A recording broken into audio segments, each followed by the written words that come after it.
গিয়ে আমাকে ইচ্ছে মতো গালাগাল করছে এবং হচ্ছে আমাকে বলে তুই আগে চা বিক্রি করতে চাওয়ালি ছিলি, এই ধরনের কথাবার্তা সে হচ্ছে তার ফেসবুক পেজের মধ্যে সে বলছে এবং কল রেকর্ডে হুমকিও দিচ্ছে অলরেডি। সে আমার বিরুদ্ধে হচ্ছে আইনত ব্যবস্থা নেবে, এই ধরনের বাজে বাজে নোংরা সে রিউমারগুলো ছড়াচ্ছে। তখনই আমি পেড আপ হয়ে গেছি, কিরে ভাই তুই যত নোংরামো যত যা করছস আলমের সাথে, এগুলো তো আমরা নিজের চোখে দেখছি। শুরু থেকে আমি ছিলাম, এই যে সুমনা ছিল, আর আরেকটা ভাইয়া ছিল, হচ্ছে রাসেল ভাই ছিল, আর কয়েকজন ছিল। ও যে বলতেছে যে শুধু আলম তাকে কি হচ্ছে তাকে প্রপোজ করেছে, তাকে বেড শেয়ার করার জন্য প্রপোজ। সাথে তো আমার কোনো হচ্ছে আগে থেকে কোনো ঝগড়াও ছিল না, বা ও আমার শত্রুও না, রাখতে দাও। ঝগড়া ছিল না, ও আমার শত্রু না, কিছু সামনে, হ্যাঁ ঠিক আছে।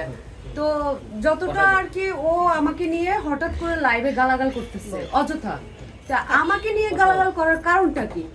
হয়তো কিছু একটা হচ্ছে ফুটেজ ও দেখতে। আর এখন আমরা যেহেতু আলম ভাইয়ের সাথে চলি, এখন তার বিষয়ে তো যেটা সত্য, যা যা দেখছি, যা যা হয়েছে, এই বিষয় নিয়ে তো তাকে নিয়ে তো কথা বলবো, তার পক্ষ নিয়ে কথা বলবো। আর যেটা সত্য সে লিগ্যাল ভাবে আমি কথাগুলো বলছি, যার কারণে সে লাইভে